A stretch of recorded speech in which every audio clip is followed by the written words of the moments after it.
Bonjour et merci de continuer le parcours avec nous, de rentrer dans le lot de ceux qui optent pour la prise en main de leur vie et le changement autour d'eux. En fait, je voudrais te dire une chose aujourd'hui. Tu as été créé à l'image de Dieu, ça certainement tu le sais, mais ce que tu ne sais pas, c'est que comme celui qui a été créé à l'image de Dieu, tu es un esprit libre. Tu es libre et tu as le choix de ce que tu veux devenir. Ne l'oublie pas. Et ici, nous te guidons dans cette marche afin que tu définisses toi-même ton avenir. Et pour ce, partageons ensemble ce récit de vie. Un homme avait été victime des actes de racisme pendant des années dans une société dans laquelle il travaillait de la part de son collègue. Mais l'ironie du sort va faire en sorte que quelques mois plus tard, suite à une démarche très bénéfique à l'entreprise montée par notre ami victime des actes de racisme, ce dernier va se voir confier la responsabilité d'une succursale de la société. Et dans le personnel qu'on met à sa disposition, il y a son bourreau d'hier.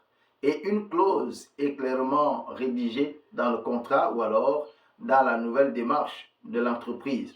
Ceux qu'il ne retiendra pas seront tout simplement rémunérés et rentreront au quartier, leur contrat étant arrivé à leur terme. Le bourreau savait que son sort était scellé.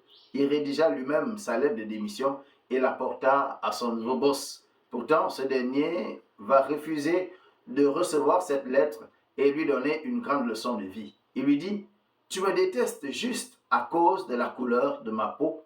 Si donc aujourd'hui je te renvoie, la colère qui va prendre source en toi va s'étendre et elle va étendre la haine sur tous ceux de ma race. » Et ça donnera tout le sens à cette maxime. Rendre haine pour haine ne fait que multiplier la haine. Je veux que ceci disparaisse et que les gens vivent en paix. C'est pour cela que je commence par ne pas te rendre le mal que tu m'as fait. La morale de ce récit, eh bien, si tu veux que ça change, commence par incarner toi-même le changement que tu veux.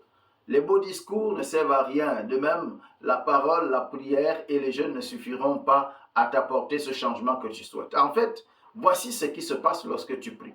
Tu actives en toi un canal, une connexion avec Dieu, la source de toutes choses. Ce dernier te révèle son plan tant pour toi-même que pour son monde. Il te revient donc de passer à l'action pour que tout cela soit possible. C'est ce que Martin Luther King Jr. affirmait lorsqu'il disait que Dieu ne vous sauvera pas sans vous. Alors, tu veux que certaines choses, que cette mauvaise passe disparaisse demain, prie pour avoir la sagesse de Dieu, oui, mais surtout, pense à passer à l'action. La vie te donnera toujours, non pas ce que tu passes le temps à dire, mais ce que tu vis et traduis toi-même en acte. Alors, active-toi dès maintenant pour un meilleur lendemain, et ça, tu en es capable. N'en doute jamais. Rappelle-toi, si tu veux que ça change, commence par incarner toi-même ce changement.